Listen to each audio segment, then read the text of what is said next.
Saudi আরবের সঙ্গে ইসরায়েলের কোনো কূটনৈতিক সম্পর্ক এখনও স্থাপিত হয়নি। তবে মার্কিন প্রেসিডেন্ট ডোনাল্ড ট্রাম্প তার প্রথম মেয়াদে মধ্যপ্রাচ্যের এই দুই দেশকে এক সুতায় গাঁথতে জোর চেষ্টা চালিয়েছিলেন, কিন্তু সেই প্রচেষ্টা সফল হয়নি। দুদেশের মাঝে বাধা হয়ে দাঁড়ায় স্বাধীন ফিলিস্তিন রাষ্ট্র ইস্যু। তবে রিয়াদ তেল আবিবের মধ্যে সম্পর্ক আরও খারাপ হয় 2023 সালের অক্টোবরে। সে সময় গাজায় হামলা চালায় ইসরায়েল। ওই হামলার পর পুরো মধ্যপ্রাচ্যের পরিস্থিতি পাল্টে যায়। ভেস্তে যায় যুক্তরাষ্ট্রের দীর্ঘদিনের স্বপ্ন। এরই মধ্যে সংযুক্ত আরব আমিরাতের একটি বিমান দুবাই থেকে তেল আবিবে যাওয়ার পথে হঠাৎ সৌদি আরবে অবতরণ করে। স্যান্ডেলিনা সো, রূপচর্চায় আভিজাত্য।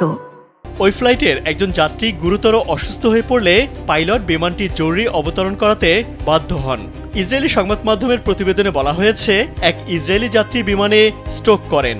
এরপর বিমানটি রিয়াদে জরুরি অবতরণ করলে তাকে হাসপাতালে নেওয়া হয়। সেখানেই তার চিকিৎসা চলছে। এর আগেও সৌদি আরবে ইসরায়েলিদের বহনকারী বিমান জরুরি অবতরণের মতো ঘটনা ঘটেছিল। এদিকে যুক্তরাষ্ট্রের মধ্যস্থতায় আব্রাহাম অ্যাকর্ডের অধীনে 2020 সালে ইসরায়েলের সঙ্গে কূটনৈতিক সম্পর্ক স্থাপন করে সংযুক্ত আরব আমিরাত। একই পথ অনুসরণ করে বাহরাইন ও মরক্কো। তবে আমিরাতের ঘনিষ্ঠ মিত্র সৌদি আরব এখনও সে পথে হাঁটেনি।